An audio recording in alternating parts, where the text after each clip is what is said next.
have the extreme pleasure to be standing next to an icon, Mr. Bob Proctor. He's about to go on in a few minutes here at CEO Space. Bob, thank you so much for speaking with us. It's my pleasure. So it's good to be here. You have a very, very special relationship with Bernie. Tell me about that. Well, I started CEO Space with Bernie in 1990, 91, something like that. Yeah, it was called the $1 Million Forum. And the first one we did in the Laurentian Mountains in Quebec.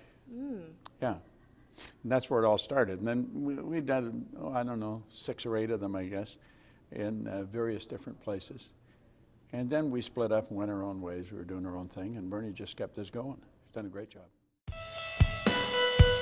I have a good friend of mine. His name's Bernie Dorman. You've got real problems now. I made it. And then he wrote, when am I teaching at the Forum again? I know what the guy's been doing for 20 years because I've been working with him on and off for 20 years. And I didn't have him on the schedule. I had him not on the schedule at all. Didn't send him a schedule, didn't have him on the schedule because I didn't want to tax him. And he goes,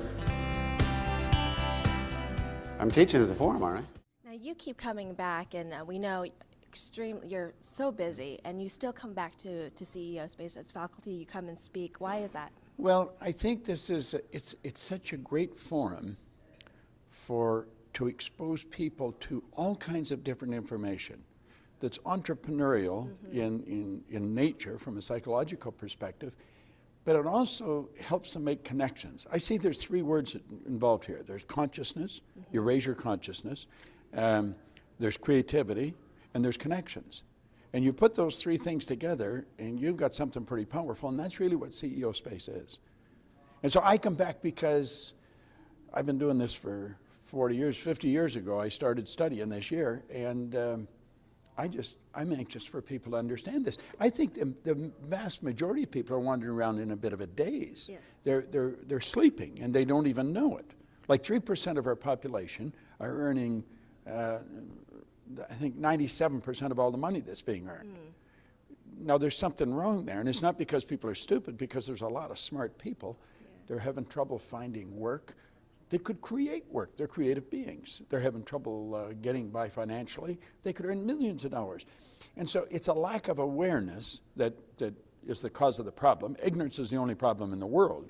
You eliminate ignorance and all the problems are gone.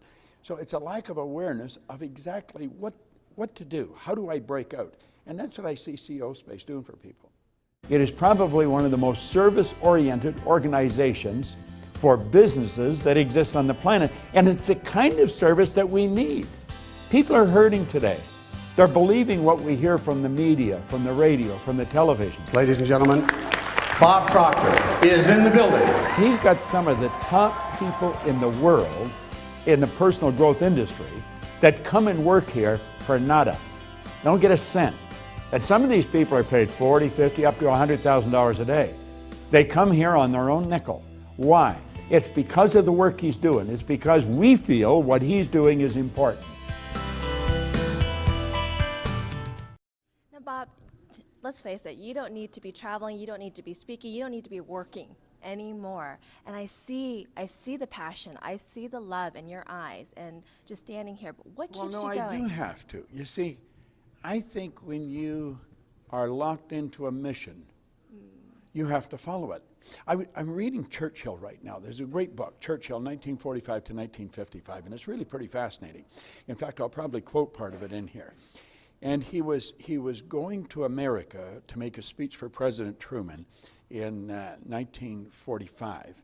And there were a couple of 100,000 American and Canadian troops being repatriated, being sent back to North America on the Queen Mary, and he was traveling on the Queen Mary to America to make the speech for Truman. And he said that, and he wanted to speak to the troops. And he said that from this point on, now these were all young guys in their 20s coming back from war, you know. Yeah. He said their future was in their own hands, that their future would be what they made of it. And he said, last night I was up on the bridge and I was looking at these mountainous waves with anger just slapping against the ship on all sides. And he said the ship was just cutting right through them. And he thought, what's the difference between the ship and the waves? And he said, the ship has a purpose. It knows where it's going. All these mountainous waves have no purpose. They're just flipping around all over the place. Well, I think that's the way a lot of people live, like the waves. You know, there's no direction, where we've got to have a purpose. And I think that's one of the main things that that CEOs Space teach. And that's what I'm going to do. I'm going to do it for the rest of my life. I love it. Well, I think if every person would sit down and ask themselves, why am I here? You know, what am I doing on the planet? Your purpose is why you're living. And then you build a vision. And the vision is a multiplicity of great goals in the future. And that's how you're going to execute your purpose.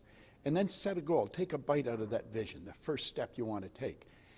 But you've got to sit down and relax to come up with this. You don't go out and decide on a purpose. You discover your purpose. I think you and I, we're all hardwired to do something really great with our life. We've got more potential than we can even grasp with the imagination. So we've got to sit down and totally relax and say, why am I here? And when you discover your purpose, when you discover what you really love doing, then dedicate your life to it. And encourage everyone you come in contact with to do the same thing. That's what I've been doing for 50 years this October. And if I live for another 50 years, I'll keep doing it. Well, keep doing it. And as I told you off camera, you look the same. I mean, we met 10 years ago. Good looking, handsome. Thank you. I mean, you're just in great shape. You say that to all the boys. No.